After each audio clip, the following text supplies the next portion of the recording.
تو ہم دعا کیوں نہیں مانگتے؟ مسئلہ ہمارے ساتھ یہ ہے کہ ہم کہتے ہیں کہ جو مانگتا ہے وہ بھی وہینچ کا وہینچ، اور جو نہیں مانگتا ہے وہ بھی کوئی سرخاب کے پر تو لگ نہیں جاتے کوئی مانگ رہا ہو تو. یہ وہ مسئلہ ہے جس کی وجہ سے لوگ دعائیں مانگنے میں بخل سے کام لیتے ہیں، جبکہ پیغمبر کثرت سے دعائیں مانگا کرتے تھے، بہت زیادہ. جو پچھلی آسمانی کتابیں ہیں ان میں لکھا ہوا ہے کہ یعقوب علیہ الصلاۃ والسلام اتنی کثرت سے دعائیں مانگا کرتے تھے کہ سجدے میں جا کے کہ ان کے یہ جو گھٹنے ہیں اور سر میں سخت نشان بن چکے تھے، وہ جگہ زمین پہ لگ لگ کے سخت ہو جاتی ہے نا. تو اتنی کثرت سے دعائیں. ہم نے جن بزرگوں کے ساتھ ٹوٹا پھوٹا وقت گزارا ان کو دیکھا کہ وہ دعا بہت لمبی لمبی دعائیں مانگا کرتے تھے، بہت لمبی. ہمارے شیخ کے سامنے جب کوئی آیا کرتا تھا دعا کے لیے کہتا تو ہاتھ اٹھائے بغیر ویسے ہی اس کو ایک دعا کا جملہ کہہ دیا کرتے تھے. کسی نے کہا کہ آپ ہاتھ اٹھا کے اس کے لیے دعا کیوں نہیں مانگتے؟ تو فرماتے تھے کہ جب میں ایک دفعہ ہاتھ اٹھا لیتا ہوں تو پھر اتنی آرام سے نیچے گراتا نہیں، کیونکہ پھر اللہ کے دربار میں اب ہاتھ اٹھا لیے تو پھر تو ایسا ان کا دل لگتا تھا، مانگتے چلے جاتے تھے. تو بات یہ ہے کہ جب یہ یقین پیدا ہو جائے کہ جس خالق نے ہمیں پیدا کیا ہے اور جس نے ہمیں مانگنے کا حکم دیا ہے اس کے سامنے جب ہاتھ اٹھا کے گڑ گڑائیں گے تو وہ تھوڑا نہیں دے، وہ دعا لازمی قبول کرے گا، اور وہ لازمی ہماری مانگی ہوئی چیزیں ہمیں عطا کرے گا. یہ جذبہ اور یہ نیت جب انسان میں پیدا ہو جائے تو پھر اس کا دعاؤں میں دل لگتا ہے. کیسے نہیں لگے گا؟ آپ سوچیں کہ آپ کو کوئی بتا دے کہ یہ جو سیٹھ صاحب ہیں بہت بڑے، آپ جا کے ان سے مانگو، یہ ٹائم نکال کے بیٹھے ہوئے ہیں، جتنا مانگو گے جو مانگو گے یہ دیں گے. تو اب آپ بتاؤ، آپ یہ کہو گے کہ میرے پاس مانگنے کا ٹائم نہیں ہے، ایسے موقع پہ آپ یہ کہو گے؟ آپ جائیں گے اور بسم اللہ کر کے شروع ہو جائیں گے. آپ بولیں گے سر یہ مجھے 10 فائلیں چاہیے بحریہ ٹاؤن کی. آپ سوچو گے 10 نہیں ملی تو 9 تو مل جائیں گی. سر مجھے یہ بھی چاہیے، مجھے یہ بھی چاہیے، مجھے یہ بھی چاہیے، اور آپ کو یقین ہو کہ یہ دے رہا ہے. تو آپ کبھی بھی کنجوسی سے کام نہیں لو. پھر آپ یہ نہیں کرو گے کہ آپ مانگتے ہوئے جو ہے نا اس سے آپ جب مانگ رہے ہو تو آپ کی کبھی ادھر دیکھ رہے ہو، کبھی ادھر دیکھ رہے ہو، کبھی ناک میں انگلی گھما رہے ہو، کبھی سر میں کھجا رہے ہو. کوئی آ کے اس دوران آپ کو چھیڑے گا تو آپ کہو گے یہاں سے دفع ہو جاؤ، میں کام کر رہا ہوں. ایک بندہ سخاوت جوش میں آیا ہوا ہے ابھی اور فائلیں بحریہ ٹاؤن کی فری میں بانٹ رہا ہے. اس نے کہا بھائی جتنی مانگو گے دے دوں گا اور جو مانگو گے دے دوں گا. تو ابھی تو میرے پاس ٹائم کم ہے، مقابلہ بہت سخت ہے.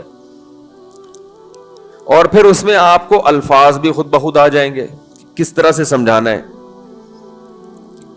مختلف طریقوں سے آپ بات کو گھماؤ گے. سر پلیز آپ بات کو سمجھا کریں، میں آپ کے پاس آیا ہوں، آپ کو پتا ہے میں ادھر بھی جا سکتا تھا. وہ وسیم کباڑیہ کا بزنس بھی آج کل بہت چل رہا ہے، میرے پرانے اچھے تعلقات ہیں، لیکن مجھے پتا تھا کہ آپ ہیں، آپ جیسا سیٹ تو کوئی ہے ہی نہیں، اور ہر مشکل میں آپ نے میری مدد کی ہے. جو الفاظ بھی اس کی سخاوت کو ابھارنے والے ہوں گے وہ تمام آپ اس موقع پر اس کے اوپر انڈیل دو گے، پورا دیگچا بھر کے اس کے اوپر ڈال دو گے آپ. تو اللہ سے جب مانگتا ہے انسان اور اس کو یقین ہو کہ اللہ میری دعا کو پورا کرے گا، تو اس یقین کے ساتھ جب دعا مانگی جاتی ہے تو اس کا اسٹائل کچھ اور ہوتا ہے. اور ایک فارمیلٹی پوری کرنے کے لیے دعا جب مانگی جاتی ہے جیسے کہ ہمارے ہاں ہو رہا ہے تو اس کا اسٹائل اور انداز کچھ اور ہوتا ہے. ہمارے ہاں دعا پڑھی جاتی ہے، مانگی نہیں جاتی. ربنا آتنا فی الدنیا حسنۃ وفی الآخرۃ حسنۃ وقنا عذاب النار آمین. اور کہ ربنا ظلمنا انفسنا وان لم تغفر لنا وترحمنا لنکونن من الخاسرین آمین. یہ دعا مانگی جا رہی ہے یا پڑھی جا رہی ہے؟ یہ تو پڑھی جا رہی ہے اور آمین بھی پڑھا جا رہا ہے اس پہ. تو اللہ نے ہمیں یہ نہیں کہا کہ اقرأوا الدعاء عند ربکم، اپنے رب کے سامنے دعائیں پڑھا کرو. اللہ نے کہا ادعو، مانگو، پکارو، مانگو اس سے. بھیکاری جیسے بھیک مانگتا ہے نا، لوگ کہتے ہیں مانگنے کا کیا طریقہ ہے؟ بھائی جو بھیکاریوں سے پوچھو بھیک مانگنے کا کیا طریقہ ہے. بھیکاری اکثر ان پڑھ ہوتے ہیں. جو پڑھے لکھے بھیکاری ہوتے ہیں پھر وہ IMF سے مانگتے ہیں، وہ چھوٹی موٹی چیزیں نہیں مانگتے. بھیکاری اکثر کیا ہوتے ہیں؟ ان پڑھ، جن سے ہمارا صبح شام واسطہ پڑتا ہے. تو یہ کسی سے بھیک مانگنے کا طریقہ سیکھ کے آتے ہیں؟ بولو نا بھائی، کسی سے طریقہ سیکھ کے آتے ہیں کہ یار وہ ذرا فلاں بندے سے چندہ مانگنا ذرا طریقہ بتانا؟ اگر کوئی بتائے گا بھی تو وہ کہے گا تو اپنے پاس رکھ، مجھے پتا ہے مجھے جیب اپنی کیسے بھرنی ہے.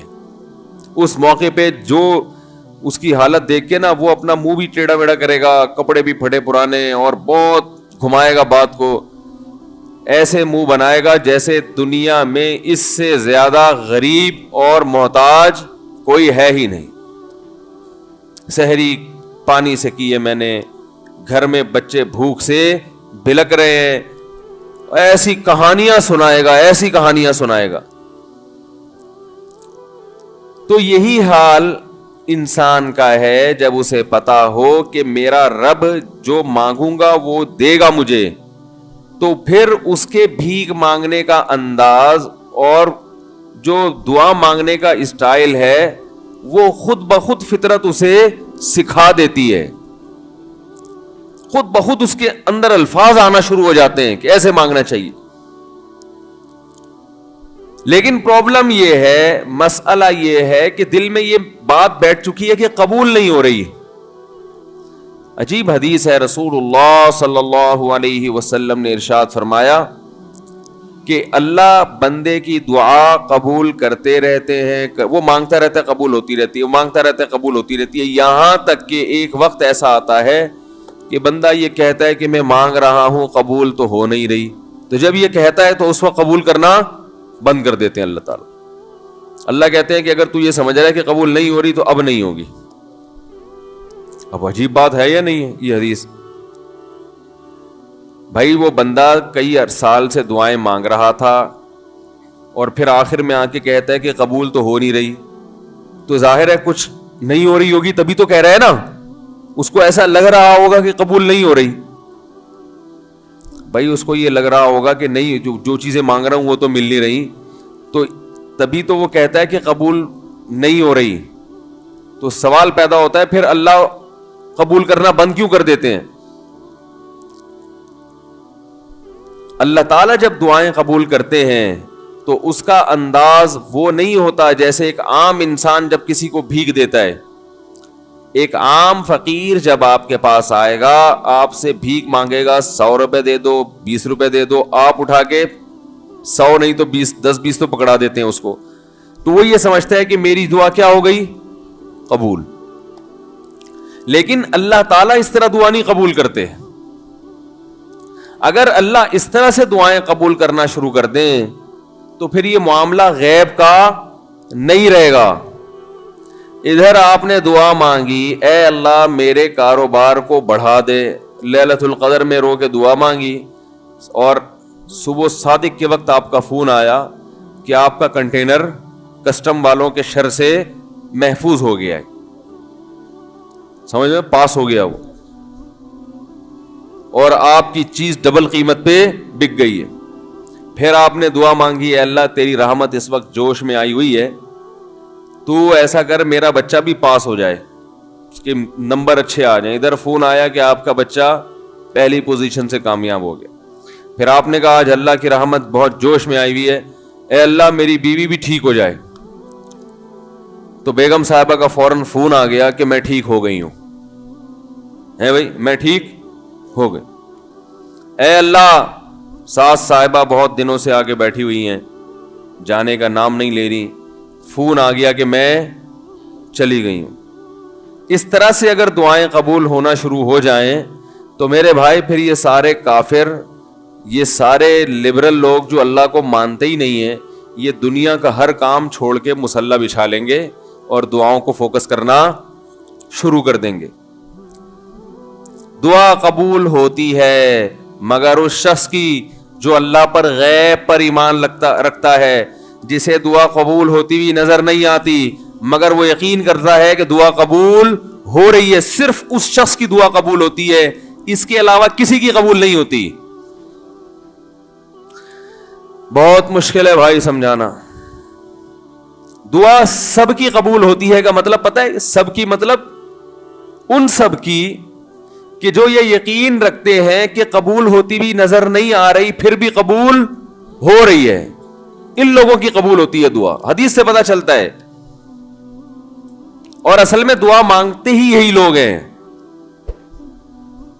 اب آپ کہیں گے بھائی نظر تو آ نہیں رہی, جب میں جو چیز مانگ رہا ہوں وہ مل نہیں رہی, تو کیا ایسے قبول کا کرنا کیا ہے بھائی؟ یہ تو صرف مشورے مل رہے ہیں ہمیں کہ پھر بھی مانگتے رہو. تو ہم نے وہ ایک فقیر تھا نا, ایک سیٹھ صاحب کے پاس آیا, کہنے لگا کہ بھائی ذرا کچھ پیسے مل جائیں گے, گھر میں ضرورت ہے. تو اس نے کہا اتنے ہٹے کٹے ہو کے بھیک مانگتے ہو, شرم نہیں آتی؟ تو اس نے کہا فی الحال میں نے آپ سے بھیک مانگی ہے, مشورہ نہیں مانگا. جب مشورہ مانگوں تو اس وقت مشورہ دے دینا کہ بھیک مانگنا میرے لیے مناسب ہے یا نہیں ہے بھائی. ابھی میں آپ سے پیسے مانگ رہا ہوں, مشورے کے لیے پھر کوئی اور ٹائم انشاءاللہ رکھ لیں گے, اس میں آپ سے مشورہ لوں گا کہ میرے جیسے آدمی کو بھیک مانگنا مناسب ہے یا نہیں. تو آپ کے ذہن میں بھی یہ خیال آ رہا ہوگا کہ ہم اللہ سے دعا مانگتے ہیں اور اللہ کی طرف سے جو چیز جو ہم مانگ رہے ہیں وہ تو مل نہیں رہی, بلکہ اللہ کی طرف سے مشورے مل رہے ہیں کہ مانگتے رہو قبول ہو رہی ہے, تو ہوتی بھی تو نظر نہیں آ رہی. کیا خیال ہے بھائی؟ ہوتی قبول ہوتی بھی نظر تو نہیں آ رہی. تو یاد رکھیں دعا تو لازمی قبول ہوتی ہے. اگر آپ کو قبول ہوتی بھی نظر نہیں, دعا قبول ہونے کے انداز مختلف ہیں. اللہ تعالیٰ کے جس طرح سے قبول کرتے ہیں نا, وہ عام لوگوں کی طرح نہیں آپ کو چیزیں پکڑا دیتے, یہ تو غیب سے معاملہ ختم ہو جائے گا. اللہ کی حکمت کا تقاضا یہ ہے کہ اس طرح سے قبول کروں کہ قبول ہو مگر اس کو پتا نہ چلے, کیونکہ وہ اللہ کا دربار ہے, اس کی کچھ قیمت ہے کہ وہ ہر ایک کو مانگنے کی توفیق نہیں دیتا. بھائی آپ نے کبھی دیکھا کہ کوئی سیٹ ایسے ہی دکان کھول کے بیٹھ جائے کہ آؤ جو مانگو میں دوں گا؟ ایسے تو کیا ہوگا کہ پورا نظام خراب ہو جائے گا نا. پھر آپ 10 فائلیں تھوڑی مانگیں گے, پھر تو آپ کہیں گے پورا بحریہ ٹاؤن میرے حوالے کر دو, پھر تو آپ یہ کریں گے نا. یہ تو میں نے ایک مثال دی تھی. عملاً ایسا نہیں ہوتا. عملاً وہی آ کے بیٹھے گا اور وہی آپ کو پیشکش کرے گا کہ اس کے کچھ اصول اور ضابطے ہوں گے, ان قواعد پہ آپ پورے اترتے ہوگے تو آپ کو وہ گھسنے دے گا. اللہ کے بھی کچھ اصول اور ضابطے ہیں, ساری دعائیں قبول کرے گا, جو مانگو گے صرف اتنا نہیں بلکہ بڑھا کے دے گا. لیکن اصول یہ ہے کہ اللہ کہتے ہیں کہ جب میں دوں گا تو نظر نہیں آئے گا, مگر یقین رکھنا ہے کہ کیا کر رہا ہوں, میں دے رہا ہوں, پھر دیتا رہوں گا میں. پھر بات وہیں آگے کھڑی ہو جاتی ہے کہ ایسے دینے کا کیا فائدہ کہ ہماری سمجھ میں نہیں آ رہا کہ پتہ نہیں کیسے دے رہا ہے اللہ تعالیٰ. تو یاد رکھیں اللہ تعالیٰ کے دینے کا انداز تھوڑا مختلف ہے. وہ کیا ہے؟ بعض مرتبہ جو چیز مانگ رہے ہوتے ہیں اللہ وہی چیز آپ کو دے دیتا ہے, اور ایسا بھی ہوتا ہے. ہمیشہ ایسا تو نہیں ہوا ہوگا کہ جو چیز مانگی اور نہیں ملی ہو. کئی بار ایسا ہوا ہے کہ جو مانگا وہ اللہ نے دے دیا, فوراً مسئلہ حل ہو گیا. بعض دفعہ بلکہ اس سے بھی پہلے کا اسٹیپ, بسا اوقات تو آپ دعا مانگ ہی نہیں رہے ہوتے, آپ اس کو دعا سمجھ رہے ہوتے ہو, لہذا اس میں وہ جان ہوتی نہیں ہے, تو قبولیت کا پھر سوال ہی پیدا نہیں ہوتا. آپ دعا پڑھ رہے ہوتے ہو, مانگ رہے نہیں ہوتے. تو اللہ نے تو دعائیں قبول کرنے کا کہا ہے, دعائیں پڑھنے پر کہا ہو, وعدہ کیا ہو, ایسا ہمارے علم میں کوئی حدیث نہیں ہے. دیکھیں یونس علیہ الصلوۃ والسلام جب مچھلی کے پیٹ میں تھے تو یونس علیہ السلام کو اپنی خطا کا احساس ہوا کہ میں اللہ کی پرمیشن کے بغیر اپنی قوم کو چھوڑ کے آ گیا ہوں. ان کو احساس ہو گیا, تبھی اللہ نے مجھے مچھلی کے پیٹ میں ڈال دیا ہے. تو اب آپ نے مچھلی کے پیٹ میں جا کے یہ دعا مانگی لا الہ الا انت سبحانک انی کنت من الظالمین، اے اللہ تیرے سوا کوئی عبادت کے لائق نہیں ہے، سبحانک تو ہر عیب سے پاک ہے، تو نے جو مجھے مچھلی کے پیٹ میں ڈال دیا تو یہ تیری غلطی نہیں ہے، تو ہر عیب سے پاک ہے، انی کنت من الظالمین، میں ہوں ظلم کرنے والا اپنی جان پہ، مجھ سے غلطی ہوئی ہے۔ اللہ تعالیٰ کو آپ کا یہ مانگنا اتنا پسند آیا کہ مچھلی کو حکم دیا کہ ان کو ساحل پر اگل دو، اور نہ صرف یہ کہ مچھلی نے آپ کو ساحل پہ ڈالا، وَأَنبَتْنَا عَلَيْهِ شَجَرَةً مِّن يَقْطِينٍ، یقطین کوئی درخت تھا وہ بھی اللہ نے اگا دیا دھوپ سے بچانے کے لیے۔ لیکن جب مصیبتوں میں ہم یہ کلمہ پڑھتے ہیں لا الہ الا انت سبحانک انی کنت من الظالمین، تو ہم یوسف علیہ السلام والے جذبے سے یہ کلمے میں جو الفاظ ہیں وہ مانگتے نہیں ہیں، بلکہ ہم یہ کلمہ پڑھتے ہیں۔ سمجھ رہے ہیں؟ پڑھنے کی بھی برکتیں ہوتی ہیں، میں اس کا منکر نہیں ہوں، لیکن ہمارے جو ورڈنگ ہوتی ہے نا وہ مانگنے کا اسٹائل نہیں ہوتا۔ ہم چھوٹے بچے تھے تو مسجد میں آیت کریمہ کا ورد ہوا کرتا تھا کہ بھائی حالات خراب ہیں آج کل، امام صاحب اسپیکر پہ اعلان کر کے بلاتے تھے آ جاؤ بھائی آیت کریمہ کا ورد ہوگا، لا الہ الا انت سبحانک انی کنت من الظالمین، 5 لاکھ دفعہ پڑھا جائے گا۔ تو ہم مسجد میں آتے، وہ مسجد میں دانے ہم تو آتے تھے، اس کے بعد جلیبیاں بھی ملتی تھیں، بڑی گرم گرم ٹائٹ جلیبیاں ہوتی تھی، اب تک وہ مزہ نہیں آیا جلیبی میں۔ تو وہ جلیبیاں بھی ہوتی تھی، اوپر دانے رکھے ہوئے ہوتے تھے، وہ 5 لاکھ دانے ہوتے تھے، ختم کرنے ہوتے تھے۔ تو پھر ہم کیا کریں، لا الہ الا انت سبحانک انی کنت من الظالمین، لا الہ الا انت سبحانک، اس میں فراڈ نہیں کرتے تھے، پڑھتے پورا تھا الحمدللہ۔ بعض لوگ تو کیا کرتے تھے، ایک مٹھی لی لا الہ الا انت سبحانک انی کنت من الظالمین نے پھونک مارا اور سائڈ پہ رکھ دیا، وہ یہ ڈرامے بھی ہوتے تھے، لیکن ہم پورا ہی پڑھتے تھے ہم۔ لیکن اس میں مانگنے کا انداز تو نہیں ہوتا تھا، لا الہ الا انت سبحانک انی، پھر اس میں بچے تھے شرارت بھی شروع ہو جاتی تھی، پھر دیکھ رہے ہیں کوئی ادھر دیکھ رہا ہے تو ایک دانہ اٹھایا لا الہ الا انت سبحانک انی کنت من الظالمین، یوں کر کے اس کی ناک پہ مارا ہے، کوئی ادھر دیکھ رہا ہے تو اس کی جیب میں ڈال دیا۔ تو یہ دعا مانگی جا رہی ہے، یہ تو پڑھی جا رہی ہے، ایک فارمیلٹی ہے کہ 5 لاکھ پورے کرنے ہیں، اس کے بعد جلیبی کھانا ہے اور نکلنا ہے۔ تو آج بھی ایسا ہی ہو رہا ہے، امام صاحب دعا مانگتے ہیں، لوگ کہتے ہیں یار چلو جب نماز پڑھ لی، 4 رکعتیں پڑھ لی، سلام بھی پھیر لیا، تو اس میں کیا جا رہا ہے، یہ بھی پورا ہی کر لو، ایسا ہی ہوتا ہے نا، یہ بھی پورا ہی کر لو، آمین آمین کہہ لیں گے۔ امام صاحب ڈرائیور ہیں، ہم پیچھے مقتدی ہیں، تو جہاں اتاریں گے وہیں اتریں گے ہم لوگ، پہلے تو نہیں اتر سکتے۔ تو یہ ایک لوگوں کے ذہن میں تصور ہے۔ نبی صلی اللہ علیہ وسلم نے فرمایا اللہ ظاہر قلب کے ساتھ دعا کی طرف توجہ نہیں دیتے۔ ظاہر قلب کا مطلب آپ کا دل حاضر نہیں ہو، کچھ اور سوچ رہے ہو، اور ادھر سے آپ نے ویسے ہی ایک فارمیلٹی پوری کرنے کے لیے۔ اللہ کہتے ہیں کہ جب تو مانگنے میں مخلص نہیں ہے تو میں تجھے کیوں دوں، تو مانگنے میں ہی مخلص نہیں ہے۔ تو بعض دفعہ بلکہ اکثر ایسا ہوتا ہے کہ ہماری دعا میں جان ہی نہیں ہوتی۔ آدم علیہ السلام کو جب جنت سے نکالا گیا تو پریشان تھے، بے چین تھے، مضطرب سے، میں کیا کروں کہ اللہ مجھ سے خوش ہو جائے۔ اس بے چینی میں الفاظ نہیں آ رہے سمجھ میں، فَتَلَقَّى آدَمُ مِن رَبِّهِ كَلِمَاتٍ، اللہ فرماتے ہیں اللہ نے آدم کے دل میں کلمات ڈال دی ہے ان کی بے چینی کو دیکھ کر کے اس طرح سے مجھے مانگو۔ جب انسان اخلاص کے ساتھ دعا مانگتا ہے تو الفاظ کا القاء کہاں سے ہوتا ہے؟ اللہ کی طرف سے وہ القاء ہونا شروع ہوتا ہے۔ اللہ کہتے ہیں اس طرح سے مانگ۔ حضرت حکیم اختر صاحب رحمہ اللہ تعالیٰ نے ایک واقعہ بیان کیا، فرمایا کہ ایک شخص نے حرم میں، انہوں نے دیکھا یا کسی اور بزرگ نے دیکھا کہ حرم میں ایک شخص اللہ سے دعا مانگ رہا ہے گناہوں کی معافی کے لیے، اور اللہ سے کہہ رہا ہے کہ اے اللہ اگر تو میرے گناہ معاف کر دے گا تو بھی خوش ہوگا، اور تیرے حبیب محمد صلی اللہ علیہ وسلم بھی خوش ہوں گے کہ ایک آدمی کی بخشش ہو رہی ہے، اور تیرا یہ بندہ بھی خوش ہو جائے گا، اور اگر معاف نہیں کرے گا تو بھی خوش نہیں ہوگا، کیونکہ اللہ کو جہنم میں ڈال کے وہ خوشی تو ہوتی نہیں ہے بندوں کو، اور تیرے حبیب محمد صلی اللہ علیہ وسلم کو پتہ چلے گا وہ بھی خوش نہیں ہوں گے، اور میں بھی خوش نہیں ہوں گا، شیطان خوش ہوگا جو تیرا دشمن ہے۔ اب خود سوچ لے تو اپنے دشمنوں کو خوش کرنا چاہتا ہے یا اتنے سارے ہیں بھائی، اتنے سارے دوست ہیں تیرے، ان کو ناراض کر کے تو خوش کس کو کر رہا ہے؟ اپنے تو جو تیرا بھی دشمن ہے، میرا بھی دشمن، اور تیرے حبیب محمد صلی اللہ علیہ وسلم کا بھی دشمن ہے۔ تو دیکھو کیسے الفاظ ہیں اس کے. تو ایسا کہ بظاہر بخشش کے علاوہ کا آپشن چھوڑا ہی نہیں. کیا خیال ہے؟ حجاج ابن یوسف بڑا ظالم تھا, بڑا ظالم. موت کا جب وقت آیا, تھے یہ لوگ ایمان والے, چاہے ظالم تھے, بدعمل تھے, لیکن اللہ پر ایمان بہرحال رکھتے تھے. ان کو پتا تھا کہ میں غلط کر رہا ہوں. جب موت کا وقت آیا تو کہنے لگا کہ اے اللہ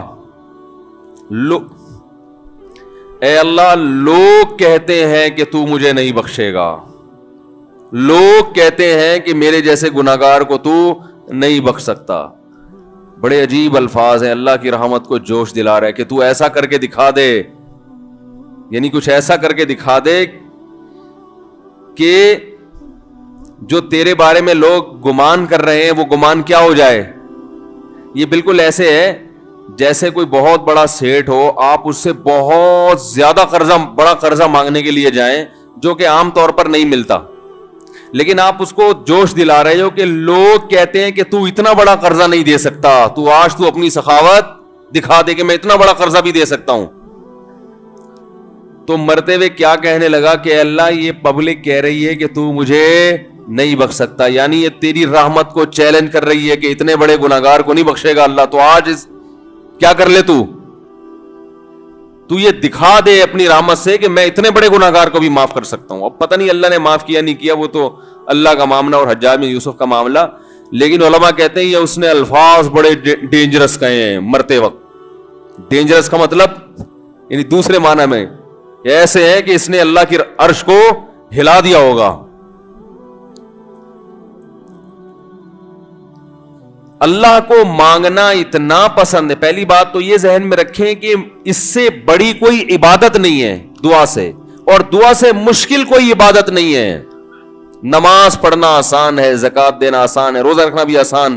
سب سے مشکل کام کیا ہے؟ دعا مانگنا. اسی وجہ سے ہم نے جن لوگوں کو دیکھا کہ وہ واقعی دیندار ہیں, اللہ والے ہیں, ہم نے صرف انہی کو دعائیں مانگتے ہوئے دیکھا ہے. عام لوگوں کو ہم نے دعاؤں کو اتنا فوکس کرتے ہوئے نہیں دیکھا. وہ دوسری چیزوں کو زیادہ فوکس کرتے ہیں, دعاؤں پہ زیادہ زور نہیں ہوتا ان کا. وظیفوں پہ تو ہوگا صبح شام, یہ والا اتنی دفعہ, وہ والا اتنی دفعہ, وہ بھاگ گئی واپس آ جائے اس کے لیے اتنی دفعہ, وہ جا نہیں رہی اس کے لیے اتنی دفعہ. یہ وظیفوں پہ تو ہوگا زور. ایسے ہوتا ہے نا ہاتھ اٹھا کے اللہ سے گڑگڑا کے مانگا جائے, یہ چیزیں کم. میں جب حج پہ گیا تو اپنے شیخ مرشد کے ساتھ تھا. پہلے ہی ہم نے ان کو دیکھا تھا بہت زیادہ دعائیں مانگتے ہیں, وہ بہت زیادہ ان کو دعاؤں میں دل لگتا ہے, بہت دعائیں مانگتے ہیں. تو مجھے کسی نے بتایا کہ یہ جب بیت اللہ کو دیکھتے ہیں تو اتنی لمبی دعا مانگتے ہیں کھڑے کھڑے کہ تم ان کے ساتھ ٹھہر نہیں سکتے. میں نے کہا کیوں نہیں ٹھہر سکتے, ہم جوان ہیں, ان کی عمر زیادہ ہو گئی اور ان کو کچھ بیماریاں بھی ہیں. میں نے کہا ہو جائے مقابلہ پھر, ٹھیک ہے نا, دیکھتے ہیں کون زیادہ لمبا ٹھہر لیتا ہے. تو جب بیت اللہ پہنچے, ان کی نظر بیت اللہ پہ پڑی, ذرا قریب گئے. یہ جو کہتے ہیں نا بیت اللہ پہ نظر پڑتے ہی وہیں ٹھہر جاؤ, شروع ہو جاؤ, ایسا نہیں ہے. بیت اللہ پہ اگر نظر پڑی ہے آپ کی تو کوئی بات نہیں, اور قریب چلے جائیں. کوئی دوسرا عمل کرنے سے پہلے دعا مانگیں. پہلی نظر کا مطلب یہ ہوتا ہے کہ جب نظر پڑی ہے تو اب طواف شروع کرنے سے پہلے یا کوئی دوسرا عمل کرنے سے پہلے آپ جا کے دعا مانگیں. تو وہ دور سے نہیں بلکہ جتنا قریب جا کے مانگیں اتنا زیادہ اچھا. لوگ کیا کرتے ہیں, یوں منہ نیچے کر کے جا رہے ہوتے ہیں کہ پہلی نظر پڑ گئی تو پھر دعا کا موقع نکل جائے گا, تو یوں جو ٹکرا بھی جاتے ہیں. کچھ نہیں ہوتا, نظر پڑ جائے تو اور تھوڑا قریب جائے, قریب جا کے دعا مانگیں. تو ان کو ہم نے دیکھا کہ انہوں نے دعا مانگنا شروع کی, میں بھی کھڑا ہو گیا ساتھ میں, ہم نے کہا چلو ہم بھی مانگتے ہیں. تو وہ اتنی دیر تک حالانکہ کمر میں بھی تکلیف, بیماریاں بھی ہیں, شوگر بھی ہے, تو بالآخر میں نے ہتھیار ڈال. میں نے کہا میں اتنی دیر کھڑا نہیں ہو سکتا. اور میں پھر اب بیٹھتے ہوئے شرم بھی آ رہی تھی کہ وہ بولیں کہ میری عمر زیادہ ہے اور یہ دیکھو ابھی جوان, شادیاں تو کرتا رہتا ہے, تو یہ کیا شادیاں کرے گا جو کھڑا نہیں ہو سکتا اتنی دیر. تو وہ اتنی دیر ہو گئی تو میں بیٹھ گیا واقعی. تو کئی ایسے ہمارے اکابر گزرے ہیں, بزرگ گزرے ہیں, 1 گھنٹہ 2 گھنٹہ 3 گھنٹہ. مرکز میں, تبلیغی مرکز میں کسی نے بتایا کہ ایک بزرگ کو میں نے دیکھا صبح اشراق کے وقت دعا مانگنا شروع کی ہے اور ظہر کی نماز میں اٹھے. اشراق کے وقت دعا مانگنا شروع کی اور کب اٹھے؟ یہ وہ لوگ تھے جن کا دعاؤں میں دل لگتا تھا. اب بتائیں دعا مشکل عبادت ہے یا نہیں ہے؟ حضرت عمر رضی اللہ تعالی عنہ کا قول ہے, فرماتے ہیں کہ مجھے اس بات کی پرواہ نہیں ہوتی کہ میری دعا قبول ہو رہی ہے کہ نہیں ہو رہی, مجھے اس کی فکر رہتی ہے کہ دعا مانگنے کی توفیق مل رہی ہے کہ نہیں مل رہی. کیونکہ اللہ جب ناراض ہوتا ہے نا کسی سے, مانگنے کی توفیق چھین لیتا ہے اللہ تعالی. اور مانگنے کی توفیق دی ہوئی, اس کا مطلب اگر ناراض ہے بھی تو اتنا زیادہ نہیں ہے, تھوڑا بہت ہے, وہ تلافی چاہتا ہے کہ آپ کر لو. مانگنے کی توفیق ملنا اس کی علامت ہے کہ اللہ اگر ناراض بھی ہے تو بہت زیادہ نہیں روٹھا ہوا, بلکہ اس نے سوری کا آپشن دیا ہوا ہے کہ چلو مانگ کے اپنا منا لو, مجھے کسی بھی طریقے سے راضی کر لو. دعا کا اس قدر فائدہ ہوتا ہے انسان کو, اس قدر فائدہ ہوتا ہے, آپ مانگنا شروع کریں زندگی چینج ہونا شروع ہو جائے گی, آپ کی زندگی میں تبدیلی آنا شروع ہو جائے گی. جتنا تعلق اللہ کے ساتھ دعا کے ذریعے بنتا ہے اتنا تعلق کسی اور چیز سے نہیں بنتا. دیکھو کسی سے دوستی کرنا چاہتے ہو, دوستی کا سب سے بہتر طریقہ کیا ہے؟ اس سے گپ شپ شروع کر دو, یہی طریقہ ہے نا بھائی. آپ کا دوست کون ہے؟ وہ جس سے آپ کی گپ شپ زیادہ ہوتی ہو, اسی سے دوستی ہوگی نا. اب آپ بتا رہے ہیں یہ میرا جگری دوست ہے, بہت پرانا دوست ہے, میں پوچھوں گا آپ سے بھائی یہ دوستی کیسے ہوئی؟ یہ دوستی بھائی ایسے ہوئی کہ میں جس کالج میں پڑھتا تھا وہیں یہ بھی یہی پڑھتا تھا, تو کیا کرتے تھے آپس میں, کوئی بات چیت ہوتی نہیں, بات چیت تو نہیں ہوئی کبھی زندگی میں, تو پھر دوستی کیسے ہو گئی؟ پڑھتے تو بہت سارے لوگ ہیں. دوستی کے لیے سب سے پہلی چیز کیا ہے؟ بات چیت. دعا میں انسان بات چیت شروع کر دیتا ہے کس کے ساتھ؟ اللہ کے ساتھ. تو اللہ اور بندے کا کنیکشن مضبوط ہونا شروع ہو جاتا ہے. اس لیے اہل اللہ کو تو اس کی پرواہ نہیں ہوتی کہ میری دعا قبول ہو بھی رہی ہے کہ نہیں ہو رہی ہے. وہ کہتے ہیں ہمیں مانگنے کی توفیق مل رہی ہے, معذرت کے ساتھ تھوڑی میں ابیوز لینگویج استعمال کرتا ہوں, کہ بھاڑ میں جائے قبول ہونا, ٹھیک ہے نا. ہمیں تو اس بادشاہ کے دربار میں ہاتھ پھیلانے کی توفیق مل رہی ہے, بس ہمارے لیے اتنا کافی ہے, تعلق بحال ہے ہمارا اس سے. تو میں یہ عرض کر رہا تھا کہ کبھی ہماری جو دعائیں قبول نہیں ہوتی بسا اوقات اس کی وجہ یہ ہوتی ہے کہ ہمارا وہ عمل دعا ہوتا ہی نہیں ہے. جب دعا ہی نہیں ہوتا تو پھر اس میں قبولیت کہاں سے آ گئی؟ وہ تو ہم پڑھ رہے ہوتے ہیں الفاظ رٹا لگا کے ایک چیز کو, یعنی ایک پڑھنے کے انداز میں ہوتی ہے, وہ اس میں جذبات ہی نہیں ہوتے. جذبات کن لوگوں کے ہوتے ہیں؟ امام بخاری رحمہ اللہ تعالی کی سوانے پڑھیں آپ, بچپن میں نابینا ہو گئے, والدہ تو آپ کو بڑا علم سکھانا چاہتی تھی, پریشان کہ اللہ یہ تو میرا بچہ ہی نابینا ہو گیا.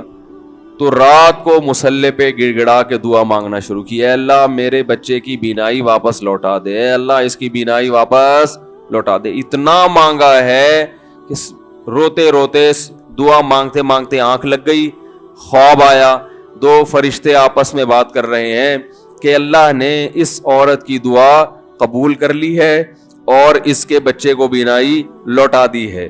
جب آنکھ کھلی ہے تو دیکھا کہ بچے کی بینائی واپس لوٹ چکی تھی, بینائی واپس لوٹ چکی تھی. ہندوستان میں ایک بزرگ تھے, رمضان نام تھا ان کا, یہاں کراچی ہجرت کر کے آ گئے تھے ہندوستان سے. تو جو کوئی اس طرح کے بڑے لوگ ملتے تھے نا, جو بھی نیک ہوں, پرہیزگار ہوں, تو میں ان سے تھوڑا سا انٹرویو لیتا تھا کہ آپ نے کوئی ایسی کوئی واقعہ دیکھا ہو, کوئی کرامت دیکھی. انہوں نے اپنا بڑا دلچسپ واقعہ سنایا. فرماتے ہیں کہ میں نے اپنی آنکھوں سے دیکھا کہ ہندوستان کے ایک علاقے میں جو بلوائی تھے نا, جو بلوا کرنے والے ہندو تھے, انہوں نے, دہشت گردوں نے مسلمانوں کے علاقوں پہ حملہ کر دیا. مسلمان بہت تھوڑے تھے, مقابلہ نہیں کر سکتے تھے. کہتے ہیں کہ ایک بزرگ تھے وہیں کہیں مظاہر علوم کے یا دیوبند کے, مقصد میرا یہ نہیں ہے کہ کوئی دیوبند کے علاوہ کوئی بزرگ نہیں ہوتا, وہ چونکہ واقعہ ان کا اس لیے, کوئی لوگ اس پہ بھی کہتے ہیں کہ اپنے مسلک کو وہ کرنا ہے, وہ اتفاق سے تھے وہاں کے تو اس لیے میں نے بول دیا. تو وہ مکان کی چھت پہ کھڑے ہو گئے اور اللہ سے دعا مانگنے لگے, بہت گڑ گڑا کے دعا مانگی انہوں نے کہ اللہ ان لوگوں کے شر سے ہمیں بچا لے. تو یہ جو واقعہ سنانے والے تھے نا, انہوں نے مجھے خود بتایا, کہتے میں نے اپنی آنکھوں سے دیکھا کہ گھوڑوں پہ آسمان سے فرشتے نازل ہو رہے ہیں اور ان کے ہاتھ میں بڑی بڑی راڈیں ہیں, گزند ہیں, اور وہ زمین پہ نازل ہو کر انہوں نے ان بلوائیوں کے خلاف حملہ کر دیا, مارا ان کو. میں نے جب یہ واقعہ ایک دفعہ بیان کیا تو یوٹیوب پہ جب یہ واقعہ گیا تو اس علاقے کے جو مسلمان تھے ان کے کمنٹس آئے کہ یہ واقعہ یہاں پر ہوا ہے اور اس گاؤں میں ہوا ہے. نہیں آ رہی بات سمجھ میں؟ تو یہ کیا ہے؟ دعا مانگنے والے کی جو دعا ہے نا اس میں طاقت تھی, وہ مانگ رہا تھا گڑ گڑا کے. آپ نے دیکھا ہوگا آج کل ہم نماز استسقاء پڑھتے ہیں, بارش پھر بھی نہیں ہوتی. عموماً ایسا ہی چل رہا ہے سسٹم جو چل رہا ہے نا, نماز استسقاء پڑھ رہے ہیں, بارش نہیں ہو رہی, تو اللہ سے اچھی امید رکھتے ہیں کہ قبول ہوتی ہوں گی دعائیں. لیکن پہلے دعائیں نماز استسقاء کی فوراً قبول ہوتی تھی اور ان کا ظاہر بھی قبول ہوتا تھا. یہ ہم نے بھی اپنے بڑوں سے بھی سنا. میری دادی نے, اللہ ان کی مغفرت کرے, خود بتایا, انہوں نے بتایا کہ ہندوستان میں جب بارشیں برسنا ختم ہو جاتی تھی تو مظاہر علوم سے, دیوبند سے علماء کی ایک جماعت نکلتی تھی, سہارنپور سے, اور عورتیں, بچے, مرد, بوڑھے سب ان کے ساتھ نکل کے میدان میں جاتے تھے. خود انہوں نے اپنا واقعہ سنایا, کہہ رہے ہم جاتے تھے میدان میں بوسیدہ کپڑے پہن کے. نماز استسقاء میں یہی ہے نا کہ بوسیدہ کپڑے پہن کے جاؤ, اپنے مواشی کو بھی لے کر جاؤ اور شہر سے باہر جاؤ اور دھوپ میں اللہ سے گڑ گڑا کے دعائیں مانگو. تو کہتے ہیں ہم جب جایا کرتے تھے بارش کی دعا مانگنے کے لیے تو اتنا یقین ہوتا تھا کہ بارش ہوگی کہ تمبو ساتھ لے کر جاتے تھے کہ جب بارش ہوگی نا تو وہاں دیگیں پکیں گی اور کھانا کھایا بھی جائے گا, خوشی میں کھلایا بھی جائے گا. تو وہ کھانے کا سامان گھر سے لے کر جایا کرتے تھے. انہوں نے بتایا کہ ہم نے خود دیکھا ہے کہ نماز استسقاء کے لیے دعائیں ہو رہی ہیں اور آسمان پہ بادل آئے اور بارش برسنا شروع, اور ہم سب کیا کر رہے ہیں, تمبو لگا کے کھانا کھا رہے ہیں خوشی میں. یہ میں نے خود سنا. نمازی تھی ماشاءاللہ, پرہیزگار تھی, مولانا عبد الرحیم رائے پوری رحمۃ اللہ علیہ سے بیعت بھی تھی وہ. یہ اس لیے فضائل سنا رہا ہوں کہ بھائی امید ہے کہ انشاءاللہ جھوٹ نہیں بولا ہوگا انہوں نے. وہ جھوٹ کیوں بولیں گی بھائی, ان کو کوئی پیسے مل رہے تھے. یہاں ہمارے پڑوس میں یہی اسی مسجد میں سامنے ایک ڈاکٹر صاحب رہا کرتے تھے, آپ کو معلوم ہوگا, یہاں ایک ڈاکٹر صاحب رہتے تھے نا سامنے والے گھر میں. ان کے والد صاحب بھی بوڑھے آدمی تھے, اللہ تعالیٰ اگر زندہ ہیں تو اور عمر میں برکت دے, انتقال ہو گیا تو اللہ ان کی مغفرت کرے. میرے سے بڑی گپ شپ تھی ان کی. مجھے بس یہ کہتے تھے آپ اتنے پتلے کیوں ہیں. اب تو میں تھوڑا موٹا ہو گیا تھا, بہت ہی پتلا تھا. کہہ رہے ہیں آپ مولوی ہو کے اتنے باریک سے کیوں ہیں. وہ ایسی گپ شپ میں مذاق کرتے تھے. تھے جڑے ہوتے ہیں نا کچھ زندہ دل قسم کے, لاہور کے تھے, پنجاب کے اصل. تو انہوں نے بھی, ان سے بھی گپ شپ ہوتی تھی. انہوں نے بھی ایسے, میں نے ان کو بتایا کہ ہماری دادی سے ہم نے سنا کہ وہاں ہندوستان میں جب جایا کرتے تھے نماز استسقاء کے لیے تو بارش ہو جاتی تھی. آپ نے کبھی ایسا دیکھا؟ انہوں نے کہا ہم نے خود اپنی آنکھوں سے دیکھا. انہوں نے اپنے 2 واقعات سنائے. ایک انڈیا کا, وہ انڈیا کے پنجاب سے ان کا تعلق تھا.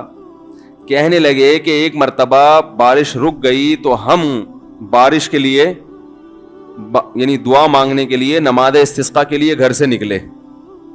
سنت یہ ہے کہ نماز استسقاء میں آپ ایک تو آبادی سے دور جائیں, نمبر 2 تھوڑے بوسیدہ کپڑے پہن کے جائیں, سب جائیں, بچے بھی جائیں, عورتیں بھی جائیں, مرد بھی جائیں, بوڑھے بھی جائیں, سب لوگ جائیں, اور بہت لمبی دعا مانگی جائے, بہت اطمینان کے ساتھ دعا مانگی جائے. تو وہ کہتے ہیں کہ ہم جب نکل کے جا رہے تھے تو ہندو یہ کہہ رہے تھے یہ موسلے بارش برسانے جا رہے ہیں. ہندوؤں کو اتنا یقین تھا, موسلے کہتے ہیں نا, موسٹلی ہندو زیادہ تر موسلے ہی کہتے ہیں مسلمانوں. تو کہہ رہے تھے کہ یہ کیا کرنے جا رہے ہیں, موسلے بارش برسوانے جا رہے ہیں. کہتے ہیں کہ جب گئے ہیں دعا مانگی ہے, انتہائی شدید گرمی, آج نماز استسقا بھی ایئر کنڈیشن ہال میں ہوتی ہے, اور توبہ ووبہ کا تو کوئی تصور ہوتا ہی نہیں ہے, کوئی گناہوں سے توبہ بھی کرے. وہ تو یہی ہوتا ہے, اللہ میں پھر فلم دیکھوں گا, جیسی بارش ہوگی تو میں کیا دیکھوں گا جا کے. تو گناہ سے تو قرآن کیا کہتا ہے, یا قوم استغفروا ربکم, گناہوں سے معافی مانگو, یرسل السماء علیکم مدرارا, آسمان سے موسلا دھار بارشیں برسائے گا. تو نماز استسقا کا جو کانسیپٹ تھا وہ یہ تھا کہ آپ اللہ سے اپنے تمام گناہوں کی معافی مانگیں. تو گناہوں کی معافی کا تو ہمارے ذہن میں ہی نہیں ہوتا, اور وہ امام پہ ڈال دیتے ہیں جو بیچارہ دعا مانگ رہا ہے نا کہ اس کی وجہ سے قبول نہیں ہوئی. وہ تو اخلاص سے مانگ رہا ہوتا ہے. مسجد کا امام جو ہے وہ پبلک میں ایسے ایسے ماشاءاللہ بدماشوں کی کثرت ہوتی ہے. کوئی بہن کی وراثت کھا کے بیٹھا ہے, کوئی یتیم کا مال دبا کے بیٹھا ہوا ہے. چلو اب دبا لیا, مال کھا لیا, اب توبہ تو کرنا کہ اللہ میں واپس دے دوں گا. وہ نہیں ہوتا. اللہ میں قحط سے مر جاؤں, بارش نہ ہو کوئی مسئلہ نہیں ہے, میں مر جاؤں گا قحط سے, مگر میں بہن کا پلاٹ واپس, بولو بھائی, نہیں کروں گا. تو پھر کہاں بارش ہوگی میرے بھائی. اللہ کہہ رہے ہیں تم بدماشی چھوڑنے کے لیے تیار نہیں ہے. تو وہ انہوں نے اپنا واقعہ سنایا کہ ہم گئے, ہم نے دعا مانگی, اور وہ جو ہمارے امام صاحب تھے انڈیا میں, کوئی جالندھر یا کوئی لدھیانہ کا واقعہ ہے, کہہ رہے ہیں وہ سردے میں گئے ہیں اور اوپر سے اتنی شدید گرمی تھی کہ وہ ہماری کمر جو ہے نا دھوپ کی وجہ سے ایسا لگ رہا تھا جل جائے گی. مگر امام صاحب جو سردے میں جا کے روئے ہیں اور پبلک کو رلایا انہوں نے کہ اللہ جب تک بارش برسے گی نہیں یہاں سے ہم ہلیں گے نہیں. یہ اب دیکھیں جس کو اطمینان ہوگا وہ اتنی دیر تو سردے میں پڑا رہے گا, ورنہ وہ کہے گا یار کچھ ہونے والا تو ہے نہیں, خام خامے کمر جلا کے آ جاؤ. کہہ رہے ہیں وہ انہوں نے گڑ گڑائے ہیں, وہ ایسا گڑ گڑائے ہیں, اور کمر ہماری جل جل کے لگ رہا تھا کہ وہ خراب ہی نہ ہو جائے. اور پھر انہوں نے مجھے اب خود سنایا واقعہ, کہتے ہیں ہم نے دیکھا کچھ دیر ہوئی ہے, اس کے بعد گہرے بادل آئے ہیں اور وہیں بارش برسنا شروع ہو گئی ہے. اور کہہ رہے ہیں جب تیز بارشیں ہوئی ہیں تو ہم جب واپس آ رہے تو ہندو ہنس رہے اور کہہ رہے تھے یہ موسلے بارش برسوا کے آ رہے ہیں. ہندوؤں کو بھی یقین ہوتا تھا یہ موسلے بڑے تیز ہیں. آج کا جو موسلہ ہے میرے بھائی ہم جیسے نالائقوں پر مشتمل ہے, تو پھر ہم اپنی ذمہ داری پوری نہیں کر رہے. اللہ کہتے تمہیں یقین نہیں ہے, تو پتہ نہیں کیا کر رہا ہے, یہاں بیٹھ گئے ادھر توجہ. میں تو دیکھا ہے دعا مانگتے مانگتے نا جیب میں چیک کر رہے ہوتے ہیں کتنے پیسے پڑے ہوئے, 5,000 کا تو ہے نا, وہ خراب تو نہیں ہوا, آمین. پھر وہ آمین, پھر وہ تھوڑی دیر میں یہاں کھو جائے گا, پھر ادھر کھو جائے گا. 10 کام ہو رہے ہیں, دل نہیں لگ رہا, ایک فارمیلٹی پوری ہو رہی ہے, تو یہ کیسے حساب چلے گا میرے بھائی. تو دعا قبول ہوتی ہے, بعض دفعہ ایسے ہوتی ہے جیسے میں نے آپ کو بتایا, اس طرح سے بھی ہوتی ہے کہ ادھر مانگی اور ادھر اللہ نے بارشیں برسانا شروع کر دی. اور بعض دفعہ دعا ایسے قبول ہوتی ہے, اچھا کچھ کر کے دعا مانگو تو زیادہ قبول ہوتی ہے. کچھ اللہ کے لیے کیا ہو نا, جیسے حدیث میں آتا ہے 3 آدمی غار میں بند ہو گئے, بڑا زبردست واقعہ ہے وہ حدیث میں. غار میں گئے تھے, اوپر سے پتھر لڑکا اور غار کا منہ بند, اب نکلنے کا راستہ ہی نہیں, اور ان کو کوئی آواز بھی نہیں باہر جا سکتی, فون وون تو ہوتا نہیں تھا پہلے. تو اب ان کو یقین ہو گیا کہ اب ہمارا انجام سوائے موت کے کچھ نہیں ہے, اس میں تڑپ تڑپ کے مرنا ہی اور کچھ نہیں ہوگا. تو تینوں نے کہا کہ بھائی دیکھو اللہ کو اپنے کسی اچھے عمل کا واسطہ دے کے دعا مانگو. ہم میں سے کسی سے کوئی زندگی میں اچھی نیکی ہوئی ہو جو آپ سمجھتے ہو کہ بہت اچھی نیکی ہے, تو اس نیکی کا اللہ کو واسطہ دے کے دعا مانگی جائے. تو مشہور حدیث ہے, جلدی جلدی مکمل کرتا ہوں. ایک نے کہا اللہ میں بکریاں چراتا تھا, گھر آیا, اپنے بچوں کو دودھ پلانے سے پہلے میں نے کہا والدین کو پلاؤں گا, والدین سو گئے تھے, تو ساری رات سرہانے ان کے سرہانے کھڑا رہا تھا میں سر کے پاس, ان کو جگاؤں گا بھی نہیں کہ نیند خراب ہو, اور ایسا بھی نہیں ہوگا کہ پہلے بچوں کو پلا دوں, پہلے ماں باپ بعد میں اپنے بچے. پوری رات پیالہ لے کے سر کے کنارے کھڑا رہا, جب صبح اٹھے تو پھر ان کو پلایا, اٹھا بھی نہیں رہا. والدین کی خدمت کتنی بڑی نیکی ہے دیکھو. اللہم ان کنت فعلت ذلك ابتغاء وجهك فاصرف عنا ما نحن فيه فاكشف عنا ما نحن فيه. اے اللہ اگر میں نے یہ تیرے لیے کیا تھا اور تجھے یہ میری نیکی پسند آ گئی ہے تو آج جس مصیبت میں مبتلا ہیں اللہ اس مصیبت سے ہمیں نجات دے دے. کیسی اللہ کی قدرت, وہ پتھر ہلائے اپنی جگہ سے. پتہ چلا میرے بھائی, ماں باپ کی خدمت بڑی بڑی چٹانوں کو اپنی جگہ سے ہلا دیتی ہے بغیر کسی وجہ کے. اتنا بڑا عمل ہے یہ. آج برداشت نہیں ہوتا ہے, نہ باپ کی ڈانٹ برداشت ہوتی ہے نہ ماں کی ڈانٹ برداشت ہوتی ہے. دیکھو اللہ چاہتے پورا پتھر ہلا دیتے, لیکن اللہ نے کہا کہ سب کا عمل سامنے آ جائے نا, تو اللہ نے تھوڑا سا ہلایا پتھر کے ابھی ہلکی سی ہوا آئے بس ہے بھائی, تاکہ باقی دو کی نیکیاں بھی سامنے. ویسے تو اللہ کو اتنا پسند آیا کہ اللہ چاہتے تو ہٹا دیتے نا پتھر. دوسرے نے دعا مانگی, اے اللہ میں اپنی چچا زاد بہن پہ عاشق تھا, اس سے زنا کرنا چاہتا تھا, وہ موقع نہیں دیتی تھی, بہت سخت عشق والی محبت تھی.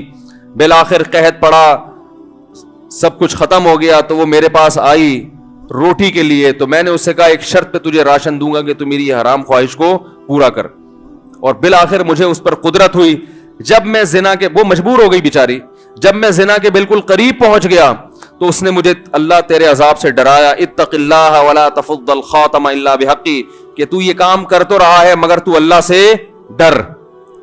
اے اللہ میں اس حالت میں کہ مجھے اس پر مکمل قدرت ہو چکی تھی اور میں عرصے سے تلاش میں تھا کہ یہ میری دسترس میں آئے, آج جب مجھے موقع ملا اور بالکل قریب پہنچ گیا زنا سے, تو اس نے مجھے کہا اللہ سے ڈر, تو اللہ میں تیرے خوف سے پیچھے ہٹ گیا. ان کنت فعلت ذلک ابتغاء وجہک, اے اللہ صرف تیرے لیے کیا تھا, اگر تو اس عمل کو قبول کرتا ہے تو آج جس مصیبت میں مبتلا ہیں اس مصیبت سے ہمیں نجات دے دے. حدیث میں آتا ہے پتھر مزید تھوڑا سا لڑک گیا, اور کیا ہے کہ دھوپ بھی آنا شروع, ہوا بھی, لیکن ابھی نکل نہیں سکتے تھے کیونکہ اللہ تیسرے کا عمل بھی سامنے لانا چاہتا تھا. تیسرے نے کہا اللہ میں فلاں شخص کے پاس مزدوری کیا کرتا تھا, مزدوری چھوڑ کے چلا گیا. ایک مزدور تھا میرے پاس, مزدوری لیے بغیر وہ چلا گیا, تو اس کی جمع پونجی سے میں نے کاروبار کیا, بہت کاروبار بڑھ گیا. بہت عرصے کے بعد وہ آیا تو اس نے کہا میری جو مزدوری تھی دے دو. تو میں نے کہا بھائی تیرے پیسے سے میں نے یہ بزنس کیا, یہ سینکڑوں اونٹ, گائے, بیل, بکریاں, یہ سب تیری ہیں. وہ بھی ایسا نیمبو نچوڑ کم بخت ساری چیزیں اٹھا کے لے گیا. وہ اتنی معاملات میں آج کل کون صاف ہوتا ہے کہ بھائی تمہارے پیسوں سے کیا تو لے جاؤ. تو وہ بھی لے گیا, تو میں نے بھی دے دیا. میں نے کہا اللہ میں حرام کا نوالا نہ جائے میرے پیٹ میں. تو اللہ اگر میں نے تیرے لیے کیا تھا تو جس مصیبت میں مبتلا ہوں اس مصیبت سے ہمیں نجات دے دے. حدیث میں آتا ہے پتھر مزید لڑکا ہے, فخرجوا یمشون, بڑے آرام سے باہر نکل گئے. تو دیکھو اس سے پتہ چلتا ہے اللہ کے لیے کچھ قربانی دی ہو تو پھر دعائیں ٹھا کر کے قبول ہوتی ہیں. جو لوگ بینک کی ملازمت چھوڑ دیتے ہیں, بڑی قربانی ہے, ان کی دعائیں بہت تیزی سے قبول ہوتی ہیں. داڑھی رکھنے کا ماحول نہیں ہے لیکن آپ رکھ لو اللہ کے لیے, دعائیں انشاءاللہ تیزی سے قبول ہونا. بولو نا بھائی کیا جا رہا ہے, کیوں قبول ہوتی ہے بھائی؟ سارا دن اللہ کے لیے, سارا دن اللہ کے لیے بھوک پیاس کو برداشت کیا, تو اب اللہ کہتے ہیں تو نے میرے لیے قربانی دی, اب تو مانگ جو مانگے گا میں تجھے عطا کروں گا. حج میں دعائیں کیوں قبول ہوتی ہیں؟ 6-7 لاکھ روپے آپ کے خرچ ہوئے, آپ اتنی دور گئے, آپ نے وہاں دھکے کھائے, تو عرفات کے دن ایسی دعائیں قبول ہوتی ہیں. حدیث میں آتا ہے شیطان خاک سر پہ ڈالتا ہے کہ آج میری پورے سال کی محنت برباد ہو گئی ہے. لیکن ہم نے دیکھا ہے عرفات میں بھی دعائیں نہیں مانگ رہے لوگ. وہاں بھی ایک اجتماعی دعاؤں کا ماحول بنایا ہوا ہوتا ہے, ایک آدمی بیٹھا ہوا سب آمین آمین لگا رہے ہیں. بھائی وہاں تو کم از کم کچھ جا کے کچھ الگ سے اللہ سے گڑگڑا کے مانگ لو, دل لگاؤ اس دعا میں. دعائیں قبول ہوتی ہیں صفا و مروہ کی پہاڑیوں پر. وہاں حضرت ہاجرہ نے ایک عمل کیا تھا نا, کتنی بڑی قربانی دی تھی کہ ایک ایسی زمین نہ جہاں گھاس کا تنکا, وہاں اللہ کے لیے قربانی دے کر اپنے بچے کے ساتھ رہنا شروع کیا. اور پھر آزمائش آئی اللہ کی طرف سے, بچہ ایڑیاں رگڑ رہا ہے, پانی کا نام و نشان نہیں ہے, لیکن وہ اللہ سے شکایت نہیں کر رہی کہ اللہ تو نے تو مجھے مروا دیا, کہاں لا کے میرے شوہر نے مجھے ڈال دیا. بھاگ رہی ہیں ادھر سے ادھر, ادھر سے ادھر. کیسا اللہ کی رحمت کو جوش آیا کہ میرے لیے قربانی دی, اب میں تجھے ضائع نہیں ہونے دوں گا.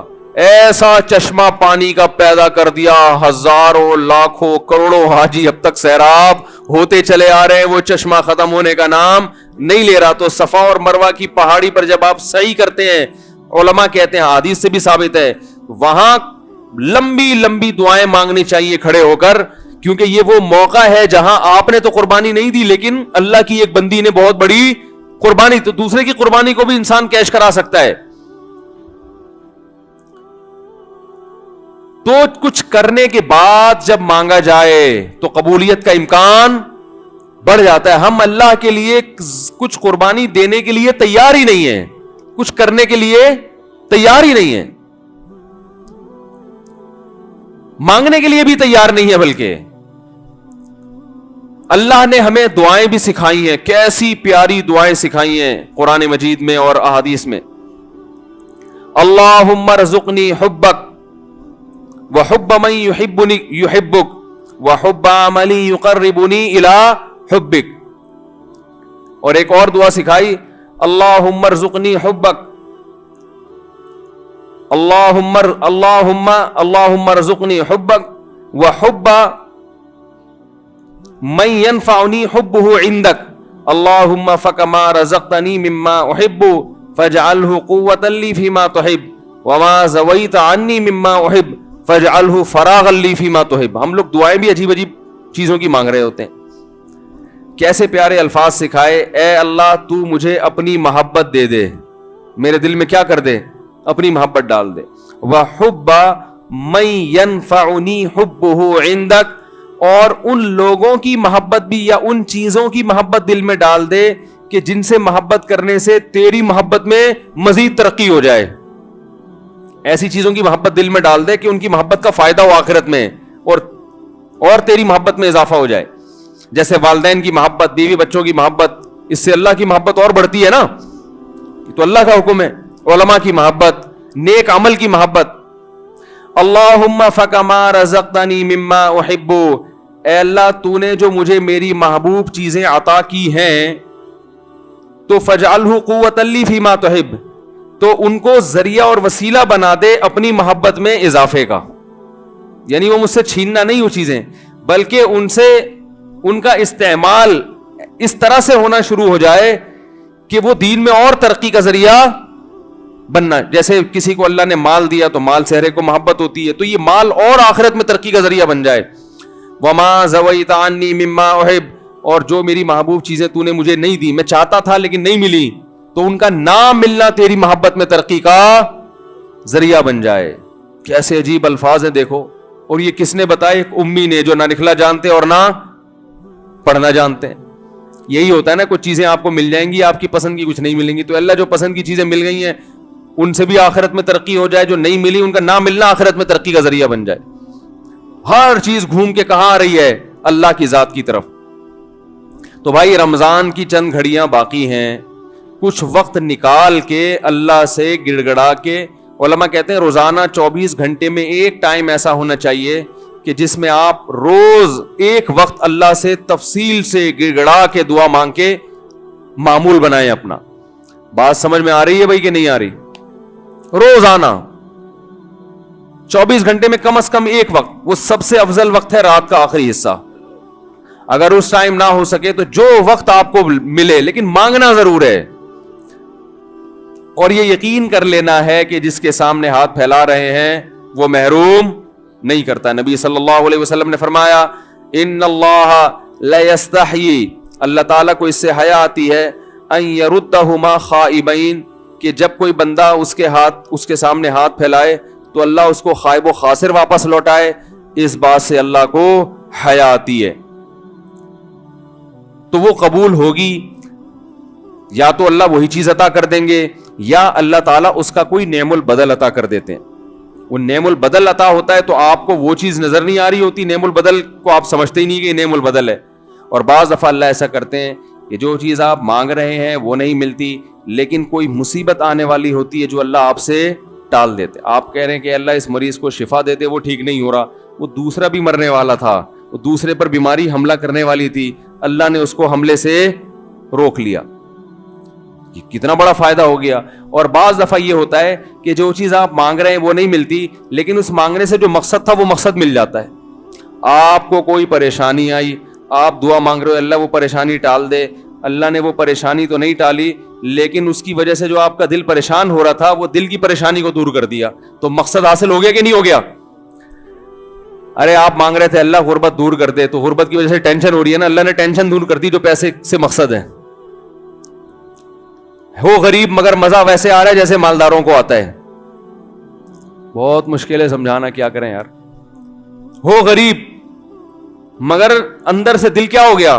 مالدار ہو گیا. سکون وہ ملے گا جو اللہ نے مالداروں کو بھی عطا نہیں کیا ہوگا, ویسا سکون مل جائے گا آپ. بیماری میں دعا مانگ رہے ہو اللہ شفا دے دے, شفا تو نہیں ملی مگر اسی بیماری پر اطمینان نصیب ہو گیا جو ایک صحت مند آدمی کو ہوتا ہے, صبر نصیب ہو گیا. اور کچھ نہیں تو آخرت کے میں اللہ کے بینک میں یہ دعا کیا ہو جاتی ہے؟ جمع ہو جاتی ہے, اور آخرت میں اس کا اجر ملے گا. ایک روایت میں آتا ہے جب بندہ دیکھے گا اپنے عمل کو قیامت کے دن, اے اللہ یہ اتنی ساری چیزیں میرے لیے گفٹ, یہ کیا؟ اللہ کہیں گے یہ تیری وہ دعائیں ہیں جو آخرت کے لیے ہم نے اسٹاک کر دی تھیں. وہ کہے گا کاش میری کوئی دعا بھی قبول نہ ہوئی ہوتی. تو میرے بھائی اہل اللہ اس لیے مانگتے ہیں. اور دیکھو ایک آخری بات کہ قبول نہ کرنا کس کا کام ہے؟ اللہ کا. دیکھو جب ہم کوئی بیمار ہوتا ہے تو ہم کہتے ہیں یار اس کو ہاسپٹل میں ایڈمٹ کرواؤ, جو اپنی ذمہ داری ہوتی ہے آپ وہ پوری کرتے ہیں. اب آپ نے جب ڈاکٹروں کے حوالے کر دیا تو ایک تسلی ہو جاتی ہے نا کہ یار ہمارا جو کام تھا ہم نے کر دیا ہے, اب ہم کیا کریں, اب تو ڈاکٹروں کے حوالے ہے, یا وہ علاج کرتے ہیں تو ٹھیک ہے, نہیں کرتے تو اب یہ ان کا ہیڈیک ہے, ہم کیا کر سکتے ہیں, اب تو تسلی تو ہو جاتی ہے نا. تو مسلمان جب اللہ کے دفتر میں فائل جمع کرا دے, معاملے اٹکے ہوئے آپ نے اللہ کے آفس میں فائل جمع کرا دی کہ میں نے اپنا کام کر لیا, گڑ گڑا کے دعا مانگ لی ہے, تو مسلمان کو بھی ایک تسلی ہو جاتی ہے کہ بھائی اب اللہ کے حوالے ہے, وہ قبول کر لے تو بھی ٹھیک ہے, نہیں کرے تو وہ انشاءاللہ اب فیصلہ کس کے حق میں ہوگا؟ میرے حق میں, کیونکہ اللہ تعالیٰ ضائع نہیں کرتا اپنے بند. تسلی ہو جاتی ہے کہ اب یہ دعا قبول ہو تو بھی ٹھیک ہے, قبول نہ ہو تو بھی ٹھیک ہے. تو دعا سے مسلمان کو کیا ملتا ہے؟ اطمینان ملتا ہے, سکون ملتا ہے. تو ادعوا ربکم تضرعا وخفیا, اللہ فرماتے ہیں چپکے سے مانگو اور عاجزی اور انکساری کے ساتھ مانگو. اللہ تعالیٰ سے دعا ہے کہ اللہ ہمیں دعاؤں کا مانگنے والا بنا دے. اور سب سے زیادہ پتہ ہے کیا مانگنا ہے رمضان میں؟ ہدایت کی دعا مانگنی ہے. میرے گناہ چھڑوا دے اللہ مجھ سے. لیلۃ القدر میں جو دعا ہے اللہم انک عفو تحب العفو فاعف عنا, اے اللہ معاف کر دے. تو کیا مطلب, کس چیز سے معاف؟ میرے گناہ معاف کر دے. تو مطلب یہ ہے کہ میں آئندہ نہیں کروں گا, معاف کر دے. ہم یہ دعا مانگ رہے ہوتے ہیں کہ اللہ کرتا تو رہوں گا میں موت تک, لیکن تو معاف کر دے. تو ایسا نہیں ہوتا میرے, ایسا کریں گے تو کوئی بھی نہیں آئے گا نا. اب اللہ کی طرف کون آئے گا پھر جب اسی طرح بدماشی میں ہی اللہ خوش ہے؟ تو نہیں خوش ہوتا اللہ تعالیٰ ایسے. تو اللہ سے توبہ کی توفیق مانگی جائے, اللہ میں ان گناہوں کے دلدل میں پھنس چکا ہوں, تو مجھے اس دلدل سے نکال لے. تو یہ بھی زیادہ مانگنی چاہیے دعا.